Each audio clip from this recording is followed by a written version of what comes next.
So tonight, our webinar is on tech tools and other pedagogical ideas. Indianapolis, awesome. And please do feel free to interrupt us or ask questions. We're going to try to monitor the chat during our presentations. My name is William Lee, and my partner in crime tonight, the hostess with the mostest.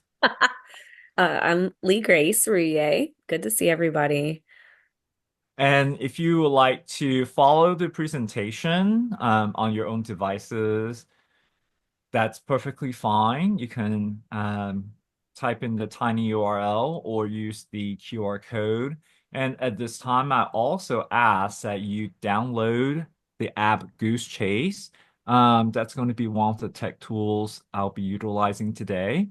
And you can do this on your cellular devices, either in your Apple App Store or your Google Play Store.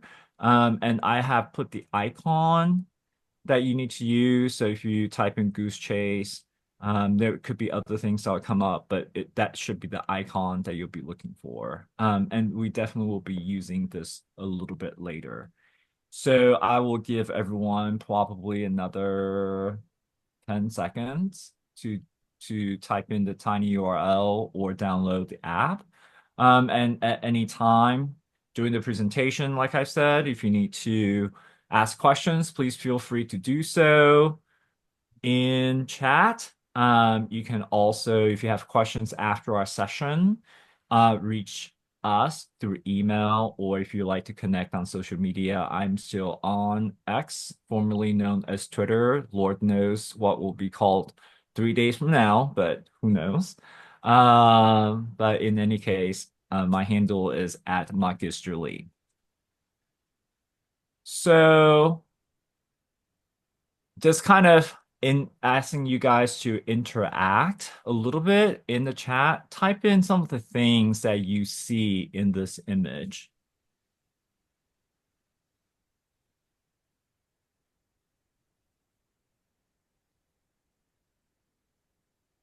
Tablets, yes. Scroll, iPad, statues, excellent. Girl in front isn't holding anything. She's frustrated, probably. Yeah. Yeah, I know, right? Posters. So, just so you know, like my artistic skills are not quite up to par.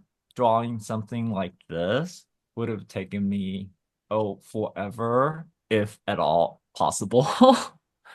And so one of the first things that I want to talk about, which is the buzzword in education currently, and that is generative AI. And so, how many of you guys have experimented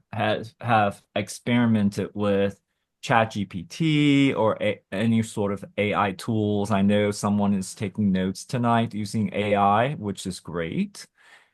And I think the technology is here, and certainly we can try to shy away from it and discourage our students from using it, or we can find different tools that we can use to enhance our teaching. And it's not going away. And so certainly I think it's a good opportunity for us to embrace it and make it fun and enjoyable and work in our favor, right? And so this is an image that's actually generated by Dolly via ChatGPT. And I just asked for the prompt was super simple, generate an image of a classroom that has Roman items in there with students and technology items. I think that's all I asked for it to do. And then it just generated this image for me.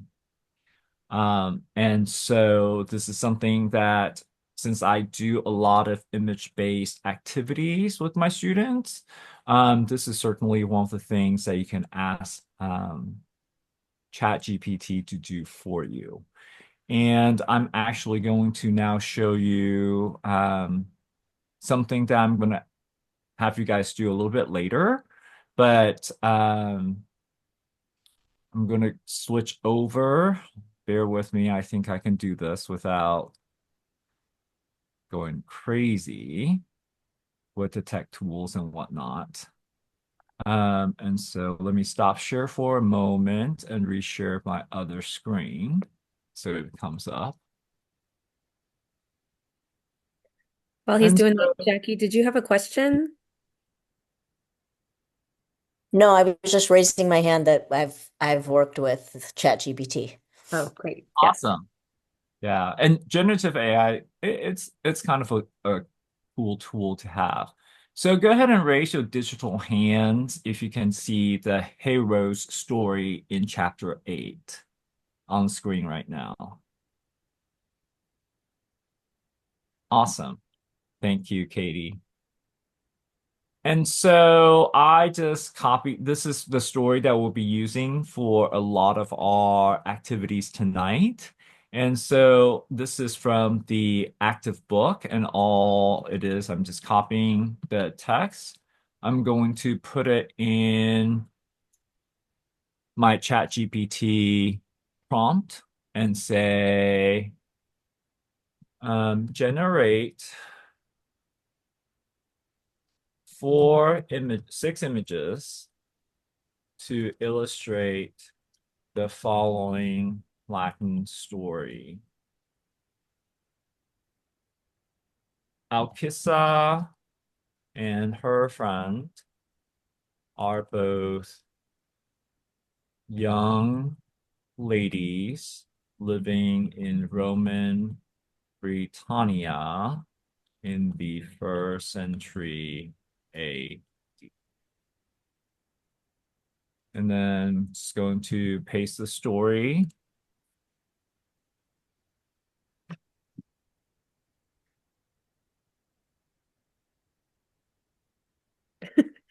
This story is thrilling.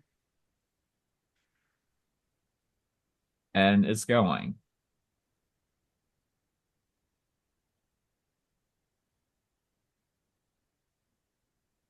And look at that. Wow. So here's the first illustration. And again, you can tell it to make corrections if necessary. If you like to make any adjustments, you can tell it to do so.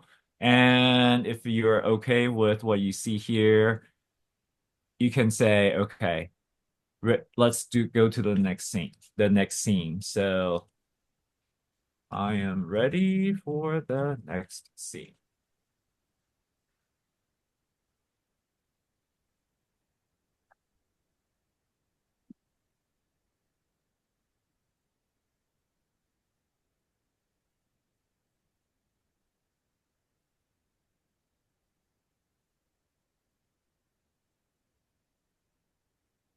And so, as you can see, now we have an issue because Dolly has now changed her friend to a Roman young man. And so, yes, and this is happening based on the Latin that I just cut and paste into the prompt. So, like, I just gave the gave this story to ChatGPT and it's generating image. And so it does understand the Latin. However, one of the things you need to keep in mind with Dolly and ChatGPT as far as image generation is concerned is that the AI does not remember things from the previous image. And so you may need to like go through several prompts to generate something very similar. Um, to fit your purpose. And what I like to do is to generate images, project on the screen so that the students can find the Latin text to kind of describe what's happening. And you can use the CI approach as well and see and ask things like quid vides, right? You can ask them to describe. what's happening in the images that they see in Latin and using the textbook as a guide, as a tool. So anyway, just figured I would show this. It's kind of cool, a cool tool for people to use. But generative AI, it's here to stay, and so we should probably embrace it and see what we can do with them, and make it useful for us as tools. But generative AI is not the only thing out there. And if you are familiar with the Superani course, you know we have lots and lots of tech tools there, as well. And so I'm going to let Lee Grace talk about that part. Yep. So I don't know if some of you signed on hoping that we were going to be talking mostly about the active book. And I do want everyone to know all of the different kinds of activities and tools available on the website, that are available to you to do with your students or for your students to do on their own. So I just took some screenshots from various chapters. So one of these is the Arepo game, which is basically like Wordle with Latin words if you want to maybe with your class every day before you start play the game and see if they can guess it. And you can um I'm pretty sure you can have it just use like the words for training so that it's going to be vocabulary words that they're familiar with. But that's one thing that I think is fun to do together, like instead of just, individually, but as a class. There's also the uh different sorting activities that we have for different grammar and culture and other things in each chapter that a student can do on their own. There's also Catena, which is like it's what's that game where you shake it, Boggle.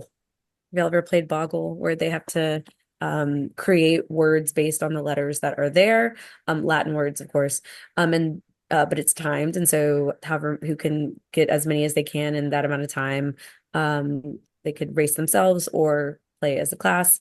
We also have things like the verb trainer and the vocabulary trainer, which has different ways of assessing understanding and comprehension with the students. So everything from translating to forming the words themselves to analyzing the verbs or the word, and giving some information about it to show their understanding. We also have auto-graded translations where they would give a translation of the Latin and then get feedback immediately. And you, as the teacher, would be able to follow a student's progress with this and track it if you wanted to. But one other resource that I haven't really heard talked about a lot, but I know that my students always enjoy is the audio function. So the stories in books 1 and 2 have an audio component. And so if you would like to add that element to your teaching as they're reading and following along, to let them listen to the story as well, that's also a feature that we have. And so a lot of tech tools that can either be the students doing it themselves or the teacher leading it. But yeah, we just wanted to make sure that y'all knew about these. But if you had any other questions about any of them specifically, we wanted to make ourselves available to answer any questions that you have about it. So does anyone want to know more about any of this or have any questions about some of the ones here? Does anyone use these? Yeah. All right. And Barry says love them all. Katie says yes. So we're so glad that you're finding these activities and tech tools that are embedded, in our digital platform useful. Awesome. Sorting and vocab trainer. Nice. Yes, the vocab trainer is fantastic. I think some teachers like to give grades and require some of these activities. I think others use it as an option or a tool in the toolbox. I think that they're making changes to how some of that data is displayed to us. Is that, William, am I right in that? I feel like they're making Yes. some to that. Yeah, so they're currently working on an update.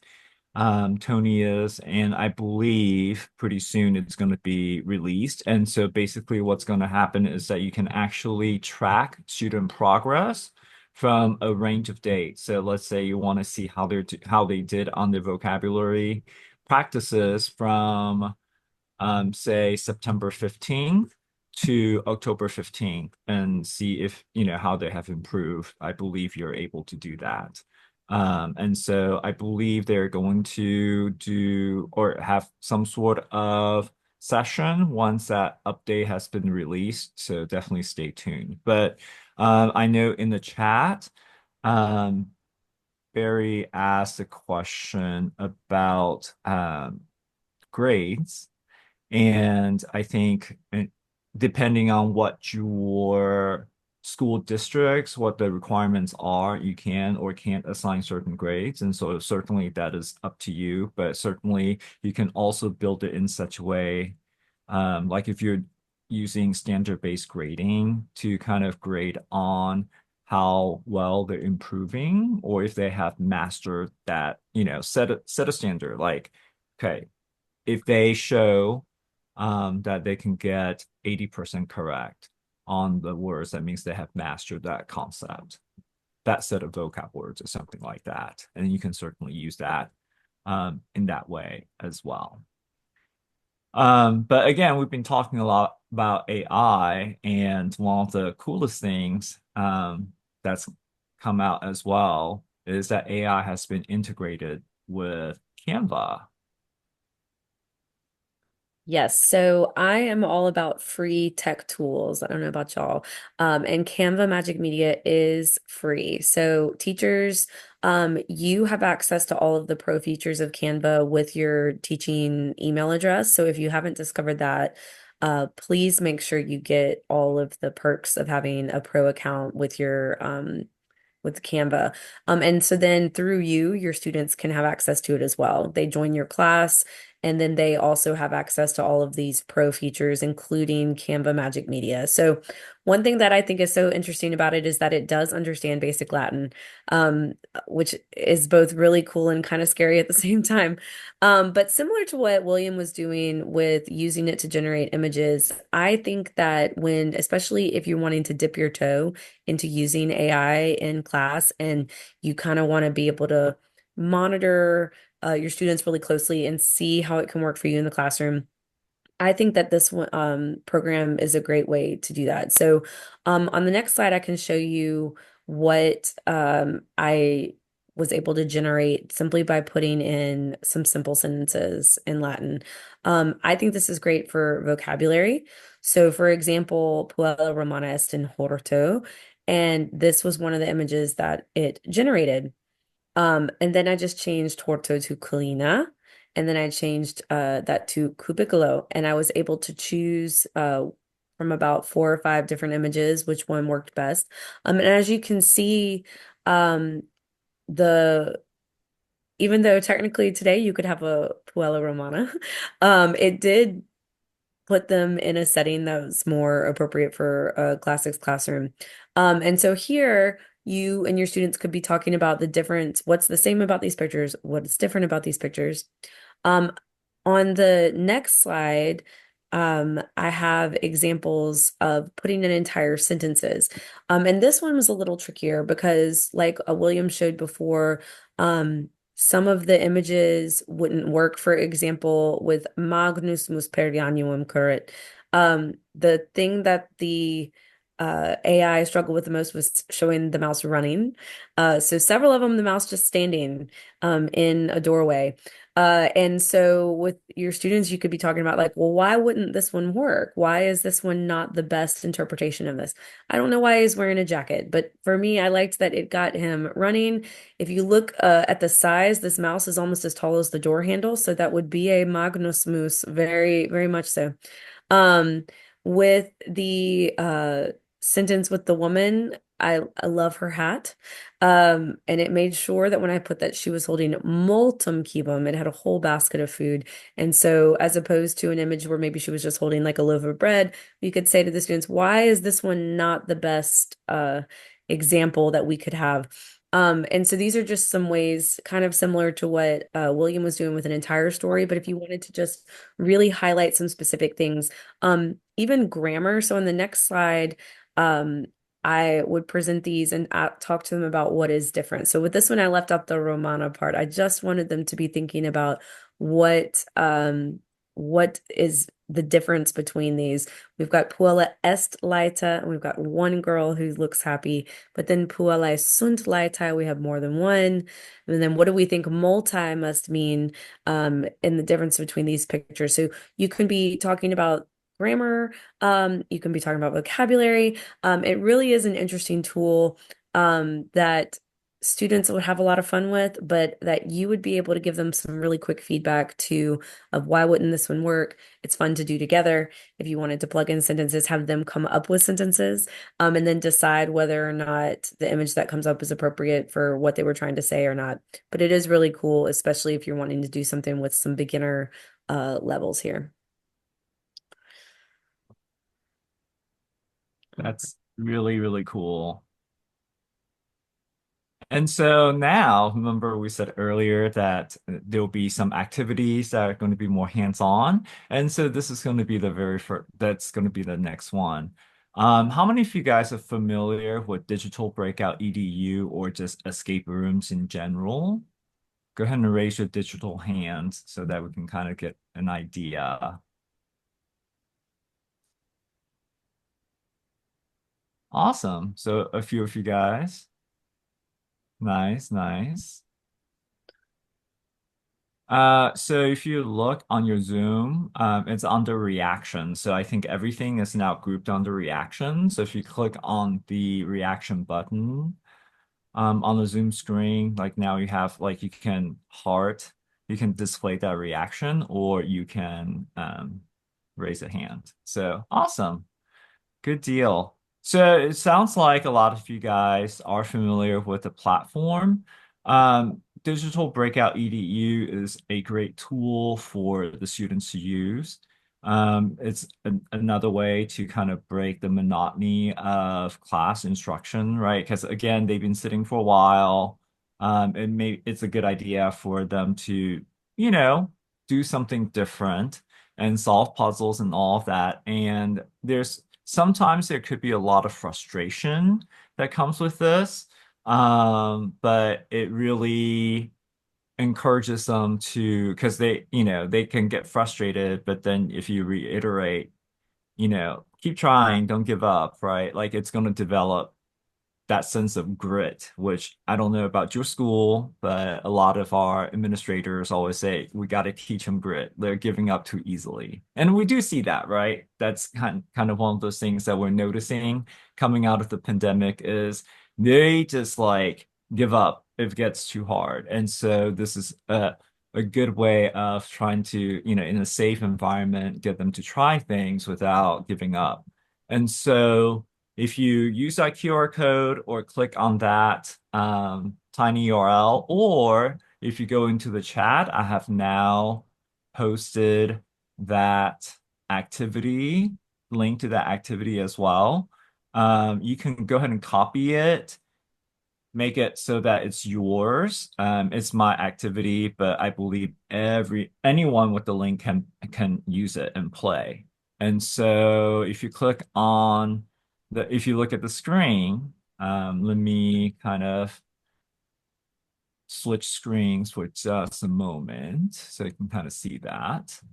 And so this is how it starts, right? Like you see, there's usually a tagline, a storyline. Ehu, aliens have invaded Britannia, and the Druides are trying to drive them away with a secret weapon. Solve all the locks in this breakout and find out what secret weapons the Druides will be using. And so you can start, and there are different types of locks. And so on this one, I'm going to move this up a little bit further. And so you need to solve like, you know, you need to place the different colors in order.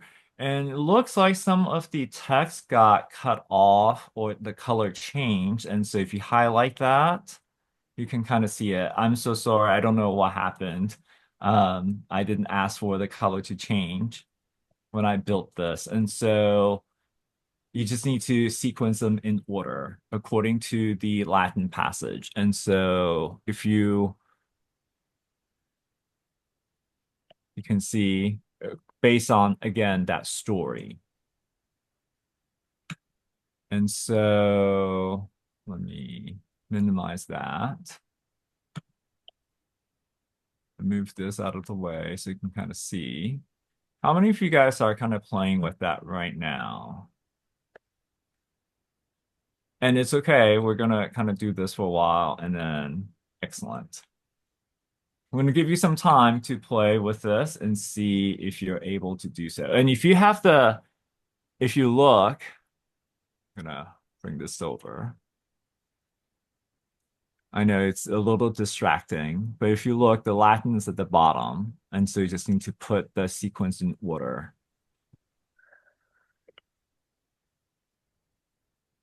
So how many of you guys have solved the first lock already?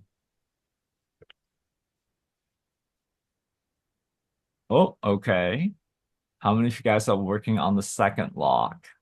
Go ahead and lower your hands and then let's see how many of you guys are working on the second lock. Nice. Okay. And so like I'm gonna work on this as well. So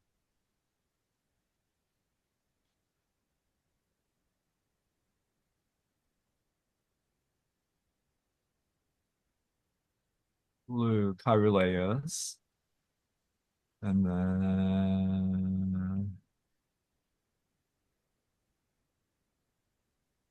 where it is.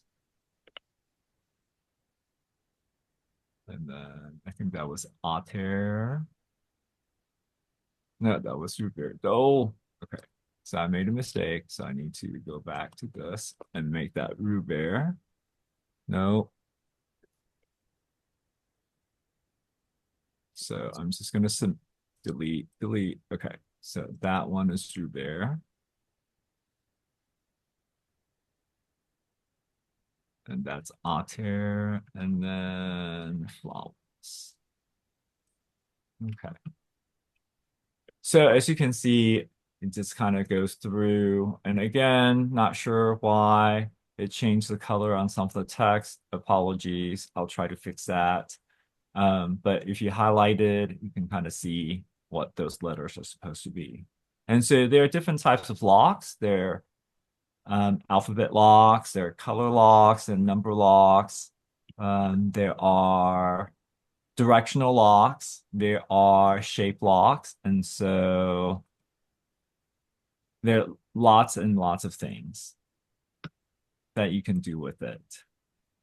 So I'm going to exit out of Breakout EDU, and I'm going to give y'all probably another minute or two to see how many of you guys can solve the puzzle. And then if you solve the puzzle, you can use the chat function in Zoom and privately message me. And so just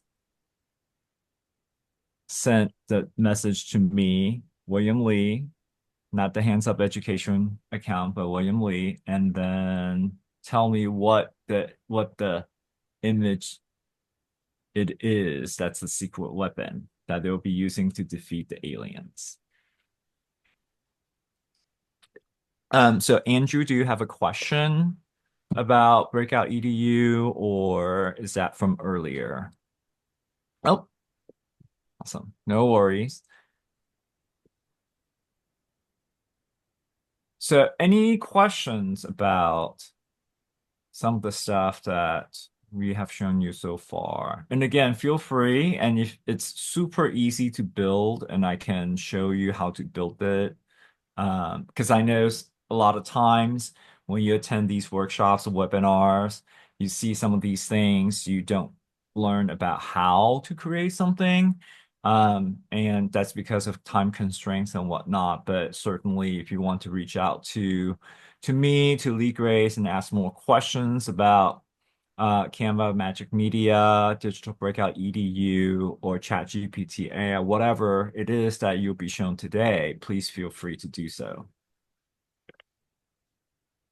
So has anybody broken out yet?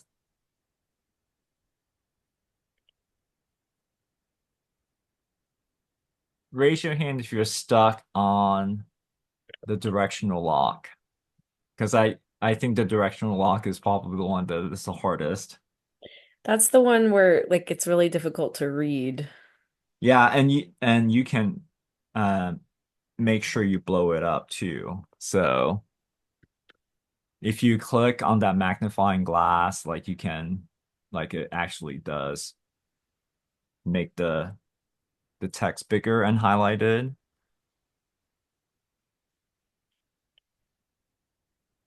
But that's another way of practicing, like the names of cities, names of provincii. Um, some of them are mentioned in the series. Some of them, the kids are about to encounter, and so you can kind of use this opportunity as a pre-teaching tool as well. So again, lots of potentials. And you saw earlier I used Latin words for the colors. You can teach them that as well. So if you highlight the Latin text, um, it's one of those things that tells you Roma Londinium. So what direction is Rome to London? So it actually uses the um, because Roma is the city name, that kind of thing. So, ab Italia ad Brachiam. What direction would that work? And as I tell the students, if something is kind of like at a slant, do you call it northwest or do you call it west north? So what comes first? And um so that's something to let them know as well. Okay, I And finished. and Franco, that's perfectly fine, no worries. Again, if you just write down the tiny URL on the screen, that activity will be there for you. Again, that means that you can just share that tiny URL with all of your students if you want them to do this as an activity in the future. So, but again, I definitely will need to go back and make sure all the font colors stay the same. I mean, it looked fine on my when I created the activity. I don't know why it all of a sudden like changed the colors of fonts. So super bizarre. All right. So if you are still working on the digital breakout EDU, you can continue to do so. But I know that without being able to solve all the locks, right? Like that frustration can be tough, but you tell the kids, keep going, keep going. And then when they get to that point, when they finally break break out of that escape room, they're gonna feel super proud of themselves. And so this is just one tool that you can add to your tool belt for technology as far as creating this type of escape room. But there are other tools as well, and Lee Grace is going to talk about that next thing that you can use, another tool that you can use for creating this type of activity. All right, so I know that we have a lot of schools that use like Google Classroom, but I am actually at a Microsoft school. So I don't know if that applies to anyone in here. Is anybody at a school that mostly uses Microsoft? If not, it's okay. But I just wanted to throw this out there in case any of you do have access to OneNote.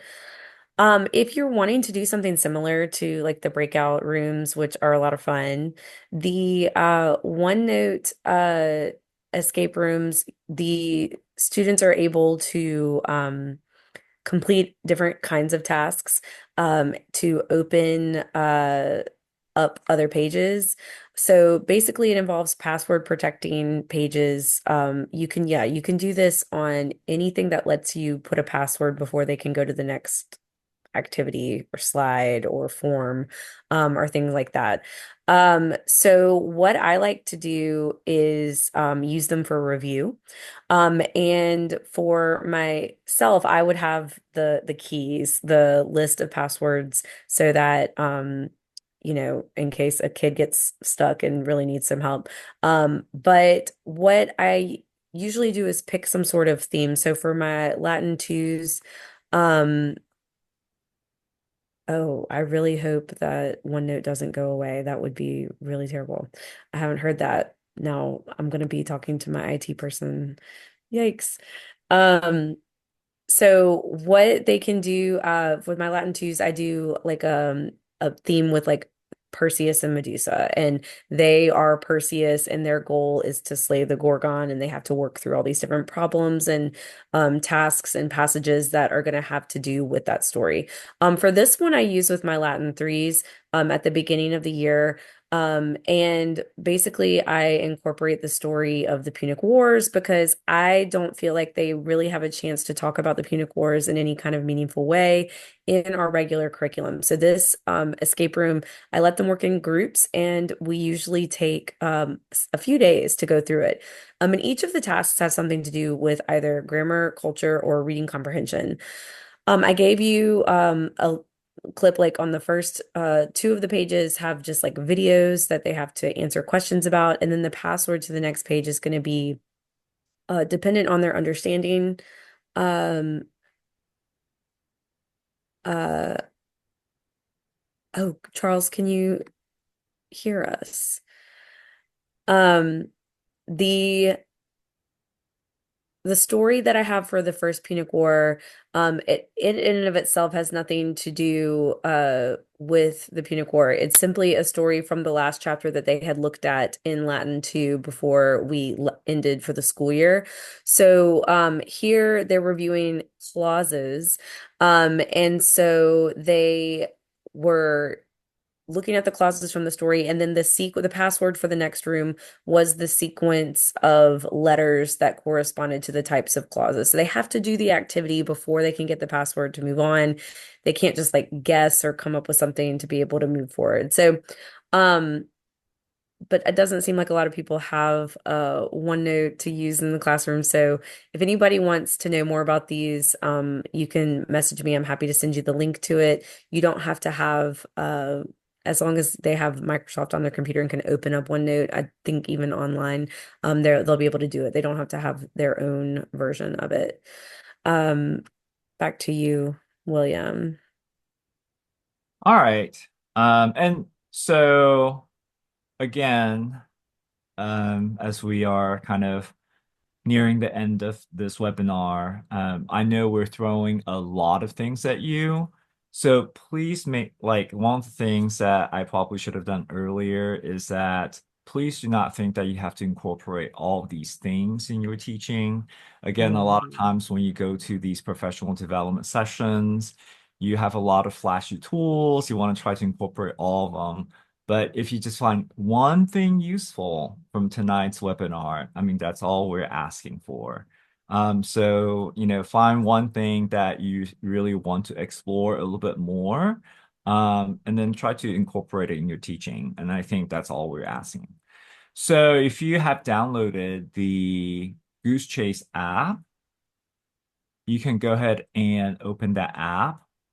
You don't need a login name. You don't need to create an account. You can just join the game. And you can join the game by typing in that code. And so I will put that code in the chat as well.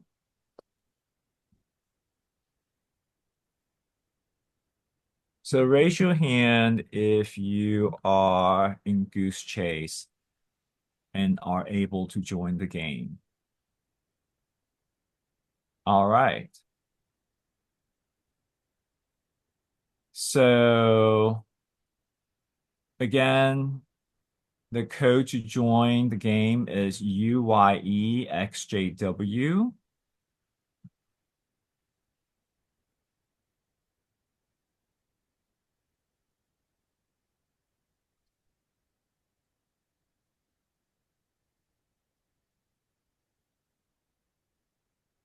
And I'm going to switch over to the other screen. So, and again, you can kind of see I'm showing you my educator plan. And so for my account, I have the educator plan, so I can have 40 individual players or um, 10 teams. And so you can have 10 separate devices and put multiple people in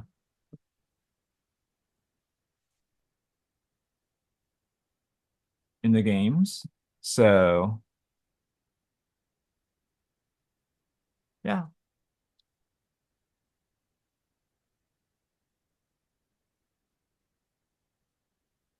And so it looks like I don't have anything yet. But kind of explore and see. But again, you can kind of see some of the activities that I have put in that, again, using the same story from chapter 8, Hey Rose. I'm going to refresh and see if someone has typed in an answer or filmed something to update.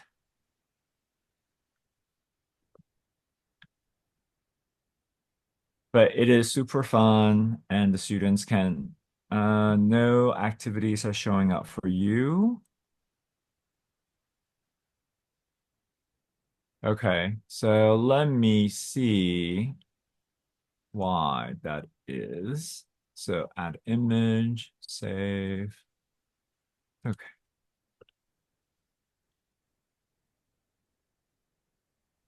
so you should be able to start. Okay, there you go. So try refresh and see if it's now ready.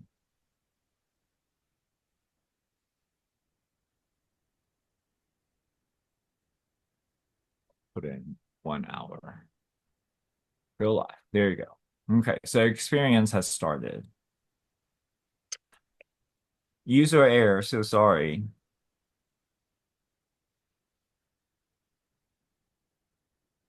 I thought I had clicked on that thing already. So try refresh and see.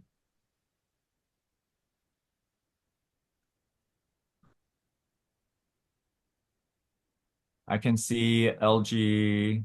Oh, there's some points already.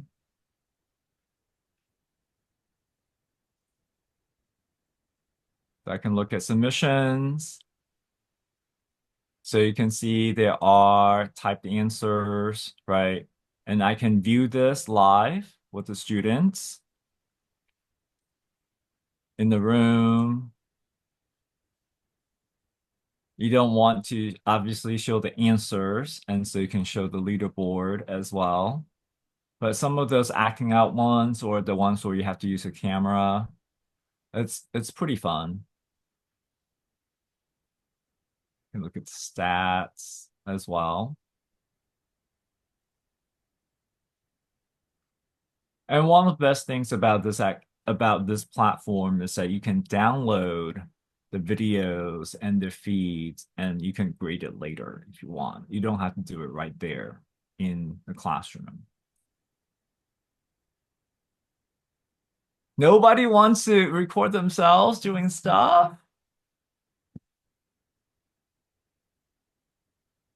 Who? Those are the big point getters. So, like I said earlier, if you click on that download button, you can download stuff to look at later.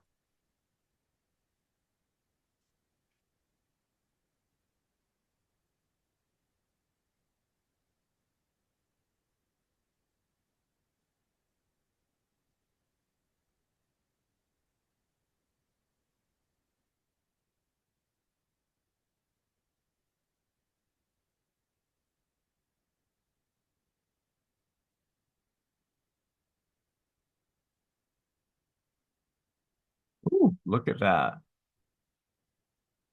So I can click on all of LG submissions and look. So look at that. Yeah, when you go to film, it makes the prompt go away. So Yeah, like so you to be actually have to clear kind of at pay the end. attention. Yeah. Yeah. So you actually, and that's where if you have multiple devices,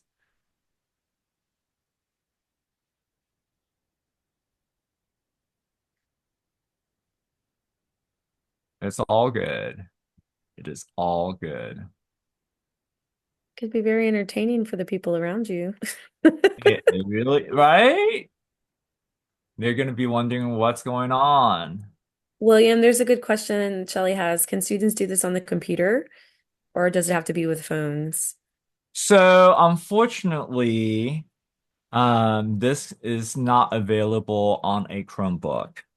It's only available on mobile devices or tablets. And so if you have tablets, then you are able to download the app. Anything I think with Google Play, you should be able to do that. So thank you for that question, Shelley. But again, check with your tech person on campus to see if there are tablets that you can borrow. And this is where I'm going to also do a little plug-in for Camless and other organizations for our field. There's money out there. So Camless has something called Big Grants that you can apply and use for things like if you say, hey, I want to use the money to purchase like 3 cheap tablets for my students so that we can utilize this in our Latin classroom for this purpose and submit it. They can look at it. Or you can, if you want to use Novella in the classroom, if you want to buy a set of CalAir, right, to use in your classroom, you can certainly apply for some of those grants for that purpose as well. So any other questions about this? So nobody wants to film something really quick? Oh, goodness. Goodness. All right. So I guess I won't have the pleasure of watching some of these videos, but that's perfectly fine. It's perfect. I understand, but imagine what your classroom would be like and how much fun your students will have. I mean, truly, the students get a kick out of this. And as I mentioned earlier, I like to do a lot of things with images and pictures. And so you can certainly ask the students to illustrate a story to make sure that they are showing understanding. It doesn't have to be translating all the time. It doesn't have to be, reading together all the time. And so another platform that I like to use is storyboard that. And again, same story, right? So I created the template for the students to use. They're all blank, right? Except for this opening, um, the very first cell that has the speech bubble where I type in mihi nomen est, and then I tell the students to go ahead and put their names on there. And this is a platform that, again, you can join and assign this through your element learning management system, whether it's Google Classroom or um, Schoology, right? Any of those learning platforms, but they can join the class with Google credentials or Microsoft credentials as well. And then you can just push the assignment out to the students. And so a lot of times I ask the students to illustrate a certain number of scenes, and then they have to defend their answers by supplying the Latin sentences.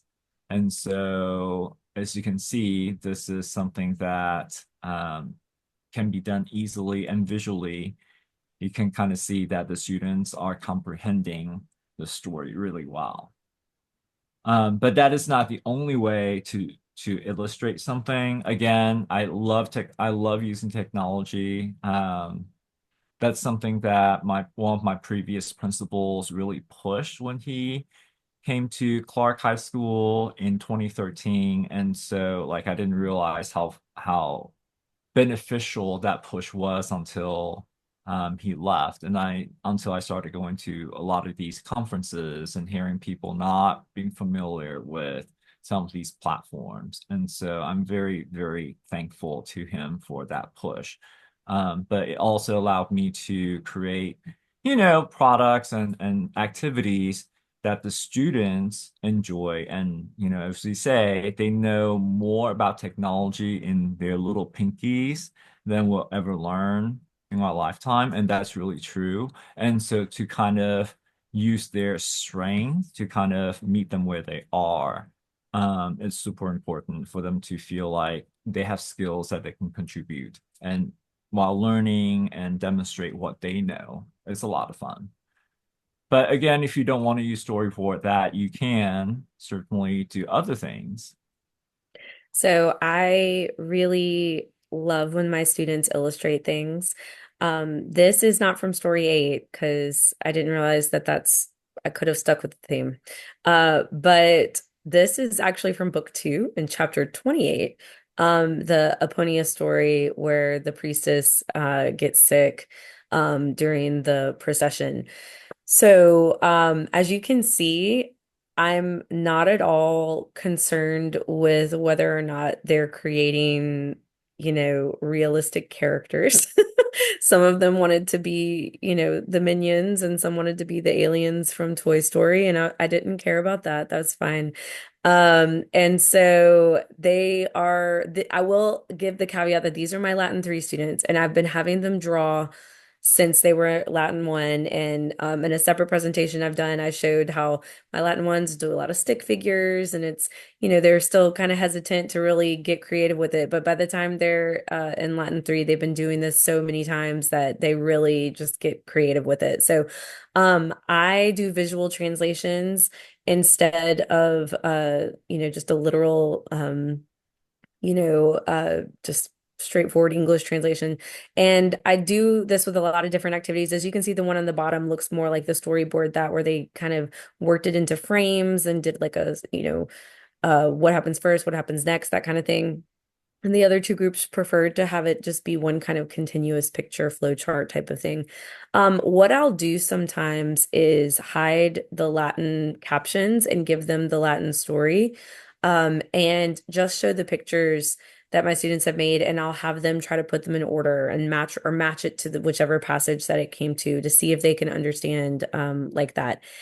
These are digital drawings, so I would project them. However, you can absolutely do something like this with just good old paper. So I have also had my students make their drawing on their paper, and then I would have them up at the front, and the students would come up and try to put them in order, and whichever, have them work in partners or with teams or that kind of thing. But it's always entertaining for me to see the things that they come up with, and it really can give another way of showing their comprehension here. So I know And we're running out of time, so I don't want to take up too much.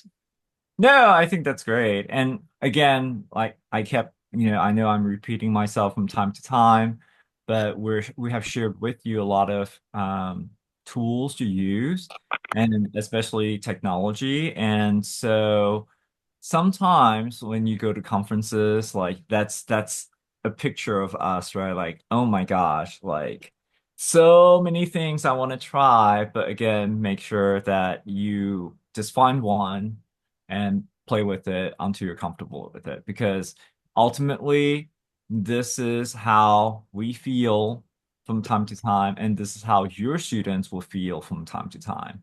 Imagine every single one of the teachers doing something different in every one of the classes, right? Like, depending on your schedule, they could have, if they're on the blocks system, they see like 4 different teachers a day. or if they meet every day, 6 periods, 7 period, eight, however many. If every single teacher is using something different, the image to the right, that's how they're gonna feel. They're gonna get overwhelmed. And so sometimes it is perfectly okay to say, we're not going to do technology today. We're going to do something fun, meaningful, but it's going to be something different, that there's no technology necessary. And so one of the activities that I mentioned in our Facebook book group, because someone asked questions about how do you use those activities where you have to sequence the story together and do different activities with them. And so this is one of the ways I have come up with, thanks to some of my modern language colleagues when they do these running dictations. And so I kind of modified it for my Latin classroom. And so again, for those stories that you want the students to read and resequence, you can cut out the Latin sentences with their translations or whatever, put them in the hall, and you can pair them up, and one person will be the runner, and they have to go run in the hall, read it, and come back, and then read it to their partner for them to write it down. And so it may be for a beginning class, instead of asking them to memorize Latin, it could be that they have the Latin on the paper and they have to go in the hall to find translation. They come back, figure out the translation goes with which sentence. And so this is what a classroom period may look like. Dictatio. It's a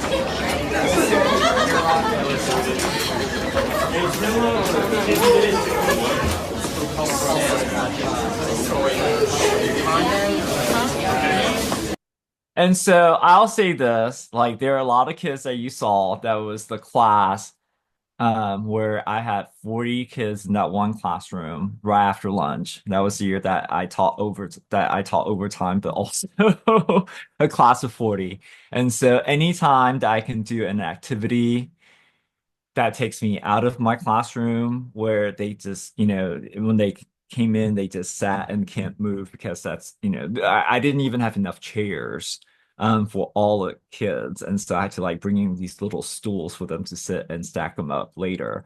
But anyway, like you can see they started to run back and forth. Yes, that was like half of a class because the other half were inside the room and they're like writing things down. So, but anyway, it's something different. Um, and I will say that you want to kind of gauge your students and make sure that if you have a student who may have mobility issues, to come up with some adaptations.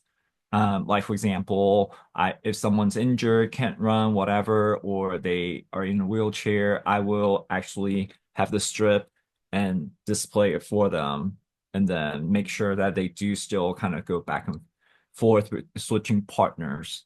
So, but yeah.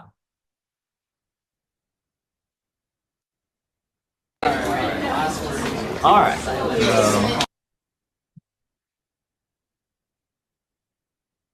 And so, as we come to the conclusion of tonight's webinar, again, we want to be respectful of your time. We're like a minute over. We'd like to hear from you. And so, please give us some feedback using the QR code or the tiny URL.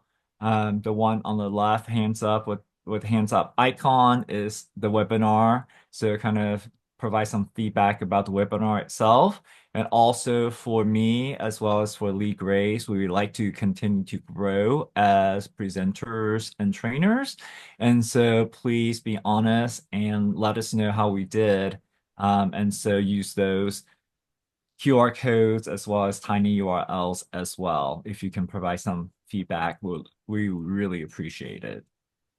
And then if you'd like to find out more about Hands Up, all the contact information's there. And also use that QR code or the link to sign up for our next training. If you go to the training pages, there are a few trainings coming up on Thursdays are designated as for UK teachers only. But if you have that time free, if you like to join, that's perfectly fine as well. If not, then our next webinar would be a winter refresher in December. But it's basically an opportunity for some Superani users other than Lee Grace and myself to kind of share some teaching ideas, and also it's an opportunity for y'all to connect and make that network as well. So hopefully we'll see a lot of you guys at that webinar in December. Yes, please plan to come and your colleagues who use it. We would love to hear what you're doing in your classroom. Y'all have amazing ideas and things that I know other people would love to hear about. So please try to come to that. And we thank you so much tonight. So yes, if you would like to watch the session and any others that we've recorded, if you go to that URL, there should be recordings from the previous sessions that are posted on there. And if you have an idea for a webinar a topic that you would like to hear, please also let us know that in your feedback. We would love to make sure that we address the things that you're interested in. Yeah, absolutely. We're trying to brainstorm ideas for spring semester. We know how busy the spring semester can get, and so we do want to make sure we offer you guys something that will be very useful to you, as well as, for the larger community. So we really appreciate you guys for spending your time with us. We thank you for the privilege of your time. If you have questions for us, please feel free to stay after if you like. But thank you so much.